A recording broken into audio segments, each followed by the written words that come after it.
салом довталабони азиз, бо шумо Ғафуров Али Акбар ҳастам. мавзӯи имрӯзаи мо идомаи графикаи кинематика ва дар хотир нигоҳ доред, имрӯз аллакай охирон дарси графика мебошад. аз дарси дигар мо шурӯъ мекунем масъалаҳои кинематикаро ва дар графикаи имрӯза мо асосан мавзӯи шитобро хоҳем хонд.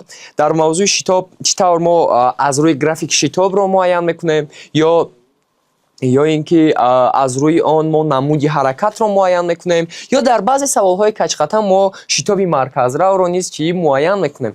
ва биёед мо аз як график оғоз мекунем. Ин график дар дарси гузашта низ вуҷуд дошт, аммо дар дарси гузашта ин график як фарқият дошт. Фарқияти ҳамин буд, ки дар дарси гузашта дар мо вобастагии байни суръат ва вақт буд, аммо ин дарс вобастагии байни шитоб ва вақт мебошад. Биёед мо пеш аз оне ки намуди ҳаракатро дар қитъаҳои гуногун омӯзем, биёед мо ҳаракатро худашро ба хотир меорем. ҳаракат чанд намуд мешуд?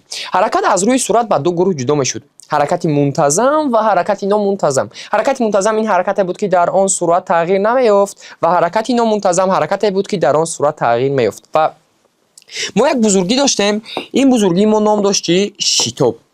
шитоб як вазифа дошт. вазифаи шитоб ҳамин буд, ки тағйирёбии суръатро нишон медод. яъне нишон медод, ки суръат чанд то тағйир ёфт. суръат чанд то тағйир ёфт. агар суръат 5 то тағйир меёфт, шитоб мегуфт 5. агар суръат 3 то тағйир меёфт, шитоб мегуфт 3. аммо дар ин ҷо чӣ ин гуна аст? суръат 10 аст, суръат иваз нашуда истодааст. агар суръат иваз нашавад, пас хулоса чунин аст: шитоб дар ин ҷо ягон вазифа иҷро карда наметавонад. яъне шитоб ба 0 баробар аст. шитоб чӣ вазифа дошт? вазифаи шитоб ҳамин буд, ки тағйирёбии суръатро нишон диҳад. аммо дар ин ҷо, ки суръат тағйир наёфта истодааст, пас шитоб чӣ? 0 мешавад. дар ҳаракати дигар, ин ҳаракат номунтазам аст ва дар ин ҷо мо тағйирёбии суръатро дида истодаем. яъне аввал суръат 10 буд, баъдан 20 шуд, баъдан 30 шуд. суръат иваз шуд. вақте ки суръат иваз шавад, мо чӣ мегӯем? мо мегӯем, ки дар ин ҷо шитоб вазифа пайдо кард. дар ин ҷо чанд мегӯяд? шитоб мегӯяд ман 10 ҳастам, дар ин ҷо мегӯяд шитоб ман 10 ҳастам. ва ҳаракати номунтазамро агар дар хотир дошта бошад, мо ба ду гурӯҳ ҷудо кардем: ҳаракати номунтазами собитшитоб ва ҳаракати мунтазами шитобдор. дар ҳаракати номунтазами собитшитоб бояд суръат якранг зиёд мешуд, яъне мисли ин якранг зиёд ё якранг кам мешуд. дар шитобдор бошад якранг ивазшавиаш муҳим набуд. ва баъд аз ин мо собитшитобро ба ду гурӯҳ ҷудо кардем: собитшитоби афзуншаванда ва собитшитоби чӣ? Камшаванда. дар ҳаракати собитшитоб аз ҳама чизи муҳим ҳамин буд, ки шитоб дар он ҷо доимӣ аст. шитоб чӣ буд? Доимӣ буд. аз ҳама чизи муҳим собит худаш доимӣ, шитоб доимӣ аст. вақте ки собитшитоби афзуншаванда аст, шитоб мусбатан доимӣ аст, яъне адади мусбат дорад, баъдан доимӣ аст. мисол, шитоб 5 аст ё шитоб 10 аст, мусбат аст. яъне шитоб дар собитшитоби афзуншаванда аз сифр калон буд, дар собитшитоби камшаванда бошад аз сифр хурд буд. ва барои инро боз хубтар фаҳмидан, шумо дарсҳои гузашта, яъне дарсҳое ки мо кинематикаро нав оғоз кардем, ҳамон дарсро як буря тамошо кунед. беҳад ҳамин мавзӯъро мо хуб гузаштаем. акнун мо ки мавзӯъро ба хотир овардем, фаҳмидем, ки дар собитшитоб шитоб конст аст, дар мунтазам шитоб 0 аст, дар шитобдор шитоб ҳаст, аммо конст нест. пас биёед он графикро чӣ мо кор мекунем? мо чӣ гуфтем? мо гуфтем дар собитшитоб, нигоҳ кунед, аз А то Б шитоб кам шуда истодааст. аз Б то С шитоб ба сифр баробар аст. аз С ба Д шитоб афзун шуда истодааст. аз Д ба Е шитоб доимӣ аст. мо аллакай ду ҷои инро такрор кардем. гуфтем, агар шитоб ба сифр баробар бошад, пас ҳатман ҳаракат чӣ аст? ҳаракат мунтазам аст. ҳаракат чӣ аст? Мунтазам. яъне суръат доимӣ аст ё ҳаракат чӣ? Мунтазам аст. суръат доимӣ аст, суръат тағйир наёбанда аст, суръат доимӣ аст. ва дар ҳаракати А баробари конст бошад, дар қитъаи Д агар шитоб констант, шитоб доимӣ бошад, мо дар слайди гузашта гуфтем, ки ҳаракат чӣ аст? ҳаракат собитшитоб аст. ҳаракат чӣ аст? Собитшитоб. пас савол мешавад дар ин ҷо: ин собитшитоби афзуншаванда аст ё собитшитоби камшаванда? ҷавоб осон аст. мо чӣ кор мекунем? агар ин тир бошад, тири А, тири вертикалӣ бошад, дар ин ҷо мо рақамгузорӣ мекунем: 2, 4, мисол 6. ва агар ҳамин тир поён равад, ما می‌نویسیم -2 -4 -6. اکنون دقت دهید در دیه شتاب دائمی است. سوال شتاب مثبتاً دائمی است یا منفی دائمی است؟ شتاب مثبتاً دائمی است. چرا؟ چون که اسیر بالاست. اسیر بالا باشد چی میگوییم؟ شتاب مثبت دائمی است. اگر شتاب دائمی باشد ثابت شتاب، اگر مثبت دائمی باشد ثابت شتاب افزون شونده، اگر منفی دائمی باشد ثابت شتاب چی؟ کم شونده. و دو قطعه دیگر باقی ماند. در یک جا که شتاب کم شده ایستاده است، در دیگر جا که شتاب چی شده ایستاده است؟ زیاد شده ایستاده است. و در اینجا باشد حرکت رو ما چی می‌نویسیم؟ نه منتظم نه ثابت شتاب. حرکت رو تنها چی می‌نویسیم؟ شتاب دار. پس یک سوال می‌شود در بین طلبه‌ها، یک سوال بهت مشهور است.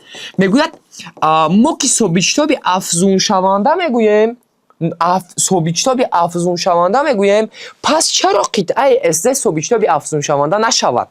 شتاب افزون شده ایستاده است کو. جوابش را خوب گوش کنید. ما وقتی که ثابت شتاب افزون شونده میگوییم، ها ثابت شتاب به شتاب تعلق دارد، اما افزون شونده به شتاب تعلق ندارد. افزون شونده به سرعت تعلق دارد. ثابت شتاب افزون شونده شتاب ثابت است، شتاب دائمی است، اما چیزی افزون میشود. این چیزی افزون میشدگی چی است؟ سرعت است. برای همین قطعه سه رو ما چی میگیم؟ شتاب دار. سوال نوبتی میگوید از گرافیکی از رسم آورده شده استفاده نموده شتاب جسم را در مدت 40 ثانیه معین کنید. میگوید شتاب رو معین کنید. ما می‌نویسیم شتاب نامعلوم نامعلوم. با ما لازم است چی؟ میگوید در 40 ثانیه وقت همون رو 40 ثانیه میگیریم و وقتی که از روی وقت ما در 40 ثانیه میریم سرعت رو میبینیم، سرعت برابر است با 40. می‌نویسیم و برابر 40. پس سوال میشود سرعت اوله با چند برابر است؟ 40 ثانیه که گذشت این سرعت آخره میشود و سرعت اوله برابر است با چند؟ با 0 متر در یک ثانیه. پس از روی این ما چی رو میابیم؟ شتاب را. شتاب دو فرم داشت. ا برابر و طرح و 0 تقسیم ت، ا برابر و تقسیم ت. ا برابر و تقسیم ت همان حالت استفاده میشد، در همان حالت استفاده میشد اگر و 0 چی 0 باشد. پس همین حالت ما به همین مانند است. یعنی سرعت اوله 0 است، پس ما میتوانیم ا برابر و تقسیم ت را استفاده بریم. و ما که 40 است، تقسیم 40 برابر است با چند؟ با 1 متر ثانیه چی کوادراتی. جواب یک. سوال نوبتی از رسم آورده شده استفاده داشت شتاب جسم را بعد 40 ثانیه حرکت معین کنید. یعنی 40 ثانیه گذرد بعدا چی رو معین کنید؟ شتاب رو. باز شتاب نامعلوم است، باز وقت 40 ثانیه است. در 40 ثانیه وقتی که ما میرویم سرعت ما برابر می شود با چند؟ با 50. یعنی سرعت برابر است با 50 متر در یک ثانیه. این که سرعت آخره است. اکنون سرعت اوله. سرعت اوله این گرافیک از گرافیک گذشته فرق میکنه. در گرافیک گذشته از 0 سر شد، از این گرافیک باشد از چند سر شد؟ از 10 سر شد. یعنی سرعت اوله برابر 10. سوال میشود آیا ما میتوانیم ا برابر و تقسیم ت را استفاده بریم؟ نه. چرا؟ چون که و 0 با 0 برابر نیست. اگر و 0 با 0 برابر باشد ما این رو استفاده برده میتوانیم. اگر که برابر نیست استفاده برده چی نمیتوانیم. پس فرم اشتاب خودش. فرم اشتاب چگونه بود؟ ا برابر و طرح و 0 تقسیم چی؟ ت. سرعت آخره که 50 است، سرعت اوله که 10 است، تقسیم 40 50 طرح 10 40 40 تقسیم 40 1 متر ثانیه چی کوادراتی. جواب چند شد؟ یک. سوال نوبتی شتاب جسم رو در قطعه AA، AB و BS معین کنید. اگر سرعت جسم از روی گرافیک زیرین تغییر یابد.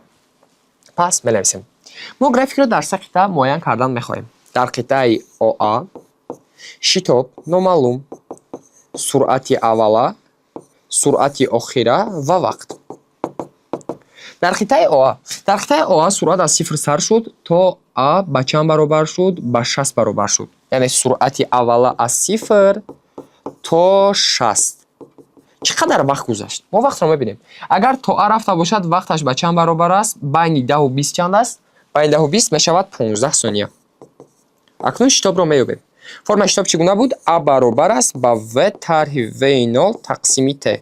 سرعت آخره 60، سرعت اوله 0 تقسیم 15 برابر است با 4 متر تقسیم ثانیه چی کوادراتی. ما در قطعه AA یافتیم چند شد؟ 4. اکنون میبینیم در قطعه AB. در قطعه AB بنویسیم شتاب نامعلوم، سرعت اوله، سرعت آخره و وقت. در قطعه AB سرعت از 60 آغاز شد، در 60 به انجام رسید. یعنی هم اوله به 60 برابر است و هم آخره به 60 برابر است. چقدر وقت گذشت؟ وقت از 15 تا بین 43 چند است؟ 35. از 15 تا 35 اگر تغییرابی را حساب کنیم چند می شود؟ 20 ثانیه. پس شتاب را میابیم. A برابر است با و طرح و 0 تقسیم ت. 60 طرح 60 تقسیم 20 برابر است با 0. ما این سوال کار نکردم میدونستیم که جواب 0 میبراید. چرا؟ سوال. چرا ما قطعه AB را شتابش را میدونستیم 0 میبراید؟ جواب چونی است که قطعه AB حرکتش منتظم است. سرعت تغییر نیافته ایستاده است. اگر که سرعت تغییر نیابد حتما در آنجا شتاب چی پیدا نمیشود. شتاب کی پیدا میشود؟ شتاب کی وظیفه دار میشود؟ وقتی که سرعت چیکار کند؟ تغییر یابد. اما در قطعه AB که سرعت تغییر نمییابد شتاب به 0 برابر است. این است اثبات فیزیکی. در دوام در قطعه BC کار میکنیم. قطعه BC سرعت اوله، سرعت آخره، وقت و شتاب نامعلوم. سرعت اوله در قطعه B 60 این سرعت اوله است. وقتی که از اینجا سر شد، از 0 سر شد، 60 شد، 60 ایستاد، از 60 با 0 چی برابر شد. با 0 چی شد؟ برابر. یعنی سرعت آخره برابر شد با 0. و وقت را اهمیت دید. از 35 ثانیه 40 45 50 55 تا 55 زیاد شد. از 35 تا 55 چند می شود؟ 20 ثانیه. پس بنویسیم وقت برابر است با 20 ثانیه. اگر فرم شتاب را یابیم، A برابر است با و طرح و 0 تقسیم ت. سرعت آخره 0، سرعت اوله 60 تقسیم 20 برابر است با مینوس 3 متر تقسیم ثانیه کوادرات. مینوس 3 متر تقسیم ثانیه کوادرات معنایش چی بود؟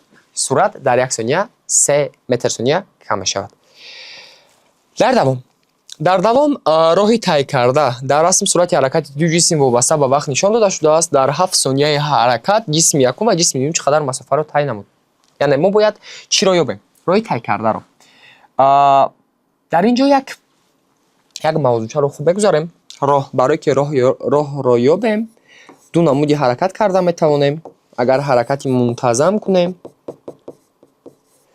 و اگر حرکتی نامنتظم کنیم. در حرکت منتظم برای یافتن راه ما میتوانیم S برابر دی و ضرب ت را استفاده کنیم. اما در حرکت نامنتظم برای یافتن راه S برابر دی و ت تقسیم چی را استفاده می‌بریم؟ و ت تقسیم 2 از فرمای چی؟ ثابت شتاب. این دو قاعده به حد برای ما مهم است. میگوید در 7 ثانیه جسم یکم و جسم دوم. ما اول ببینیم مشاهده میکنیم که کدام جسم چگونه حرکت کرده ایستاده است. جسم یکم که صورتش افزون شده ایستاده است ما میگوییم حرکتش ثابت شتابی افزون شونده است. جسم دوم که با یک صورت رفته ایستاده است میگوییم جسم دوم حرکتش منتظم است. اکنون باید چرای راه ها را یابیم. راه اگر ما جسم یکم را یابیم ما انیق با فرمای S برابر دی و ت تقسیم 2 کار میکنیم. چرا؟ چون که ثابت شتاب است. اگر جسم یکم را یابیم S برابر دی جسم دوم را یابیم S برابر و ت کار میکنیم. چرا؟ چون که منتظم است. بیاید اول جسم دوم را کار کنیم. در 7 ثانیه که سرعتش با 10 برابر بود سرعت 10 وقت 7 میشود 70 متر. اما در 7 ثانیه سرعت جسم با 14 برابر بود. با 14 بنویسیم 14 ضرب 7 تقسیم 2 میشود 49 متر. این از فرقیت بین منتظم و چه نامنتظم یا منتظم یا ثابت شتابی افزون شونده. با فکرم که فهمو شد. در دل خواهجا وقتی که حرکت نامنتظم است حرکت ثابت شتاب است ما برای یافتن راه باید S برابر و ت تقسیم 2 را استفاده کنیم. سوال نوبتی هم چنین است. حرکت جسم را مشاهده میکنیم. سرعت افزون شده ایستاده است. اگر حرکت را بگوییم منتظم نیست. چرا منتظم نیست؟ چون که با یک سرعت نرفته ایستاده است. حرکت نامنتظم است. اکنون سوال می شود نامنتظمی ثابت شتاب یا منتظم شتاب دار؟ نامنتظمی ثابت شتاب. چرا ثابت شتاب؟ برای که اهمیت در 1 ثانیه سرعتش 5، در 2 ثانیه سرعتش 10، در 3 ثانیه سرعتش 15، در 4 ثانیه سرعتش 20. در 1 ثانیه 5 تا زیاد شد. 5 تا زیاد شد، 5 تا زیاد شد، 5 تا زیاد شد. این می شود ثابت شتاب چی؟ افزون شونده. و بیاید ما مسافت حرکت کرده این جسم رو میابیم. کدام فرم استفاده بریم؟ S برابر دی و ضرب ت یا S برابر دی و ت تقسیم 2. جواب شما و ت تقسیم 2. چرا؟ چون که حرکت چی است؟ ثابت شتاب. در چند ثانیه؟ در 3 ثانیه. در 3 ثانیه وقتی که ما سرعت رو میابیم سرعت برابر می شود با 15. بنویسیم 15 ضرب 3 تقسیم 2. 15 ضرب 3 45 تقسیم 2 برابر است با 22 از 5 متر. جواب چند شد؟ 22 از 5 متر. саволи навбатӣ. дар расм графики вобастагии суръат аз вақт барои қаторае ки дар қисми росткунҷаи роҳ дар тӯли меҳвари OX боз медорад нишон дода шудааст. роҳи тормоздиҳӣ. як савол: агар ҷисм як роҳеро тай кунад ва ҳамин роҳи тай кардааш ҳамон вақт пайдо шуд ки ҷисм тормоз дод, ба фикри шумо ин ҷисм мунтазам меравад ё собитштоб? агар тормоз диҳад, собитшоби камшаванда меравад, чунки суръат рафта рафта чӣ мешавад? кам мешавад. акнун менависем роҳи тормоздиҳӣ S баробарди VT тақсими 2. чаро? чунки гуфтем ки мунтазам нест. суръат ки 15 ҳаст ва бо вақти чанд? бо вақти 20 истифода мебарем. 15 зарби чанд? 20 тақсими 2. 300 тақсими 2 баробар аст ба 150 метр. ҷавоб чанд шуд? ҷавоб ба 150 метр баробар шуд. саволи навбатӣ. акнун мавзӯъҳои качқата мешавад, мавзӯи басомат ва давр. мошини қитъаи Аберо мунтазам дар 0,1 сония тай мекунад. аз А то Б дар 0,1 сония тай кард. яъне вақтро дод 0,1 сония. савол: дар 0,1 сония чӣ қадар гардиш кард? ним гардиш. ними давра омад ку. акнун басомади гардиши онро муайян кардан лозим. формаи басомат чӣ гуна буд? ню баробар аст ба n тақсими t. 0,5 тақсими 0,1 0ро ба 0 хат мезанем, мешавад 5 гардиш тақсими чӣ? сония. ҷавоб шуд 5. саволи навбатӣ. мошини қитъаи Аберо дар 0,1 сония тай мекунад. вақт баробари 0,1 сония. акнун даври гардиши онро муайян кунед. чанд гардиш кард аз А то Б? ним гардиш. агар даври гардишро муайян кунем, t калон баробар аст номаълум. t калон баробари t тақсими n. t мо 0,1 тақсими 0,5. як 0ро бо як 0 ихтисор мекунем, 1 тақсими 5 мешавад 0,2 сония. ё ин ки инро ба қоидаи даври гардиш низ фаҳмидан мумкин буд. мо гуфтем дар даври гардиш мо дорем, агар аз даври гардиш буд фосилаи вақте ки як гардиш иҷро мешавад. аз А то Б ки ним гардиш аст ва 0,1 сония мегузарад, аз А то А як гардиш бошад, чанд сония мегузарад? 0,2 сония. ҷавоб чанд шуд? 0,2. саволи навбатӣ. се мошин дар як вақт аз нуқтаи А муқобили ақрабаки соат ҳаракат карда, даври гардиши кадоме аз мошинҳо аз ҳама зиёдтар аст? савол: як ҷисм ин қадар омад, як ҷисм ин қадар омад, як ҷисм ин қадар омад, аммо фосилаи вақташон як хела. даври гардиши зиёд, вақти зиёд. даври гардиши буд фосилаи вақте ки аз ҳама зиёд, фосилаи вақте ки як гардиш иҷро мешавад. савол ба шумо: кадоме аз ин ҷисмҳо барое ки як гардиши пурра кунанд вақти аз ҳама зиёд талаб карда мешавад? ҷисми якум ё ҷисми дуюм ё ҷисми сеюм?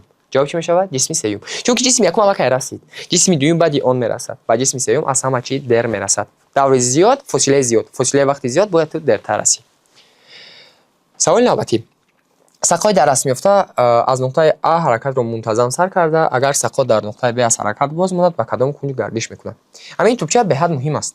агар тӯбча аз ин пара гардиш бошад, мо мефаҳмем ки ҳамсамти ақрабаки соат. агар аз ин пара бошад, муқобили ақрабаки соат. ин тӯбча ки ҳамсамти ақрабаки соат аст, аз А то Д 90 градус, то С 180 градус, то Б 270, то А чанд? 360. мо ки дар мавзӯи качқата хонда будем, як давра аз 360 градус баробар аст. дар ин ҷо низ ёрдам кард. 90 180 270 то қитъаи аз А то Б чанд? 270 градус. як хел талабаҳо, як гурӯҳи талабаҳо ҳаминро хато мекунанд. сабаб дар он аст ки онҳо фикр мекунанд баъди А Б истодааст. дар алфавит аз рӯи қоида ҳамин хел аст. аммо ин савол чи каме чапат кардааст ин мафҳуми саволро. баъдан вазифаи хонагӣ барои шумо, мо мисли ҳар дафъа вазифаи хонагӣ медиҳем. вазифаи хонагӣ мешавад аз китоби механика қисми 1 ки муаллифони он устодон Ашотзода Қурбоналӣ ва Пардаев Комил мебошанд. саволҳои графикии боқимонда, яъне 2 дарс пешнаро агар шумо кор карда бошед, якчанд саволи дигар боқӣ мемонад аз мавзӯъҳои шитоб, мавзӯъи давр ва басомат ва мавзӯи чӣ? кунҷ. ҳамин саволҳоро шумо бояд кор кунед. ва бо ҳамин дарс имрӯзаи мо ба анҷом мерасад. бо шумо будам Ғафур Фалиакбар. ташаккур ба диққататон.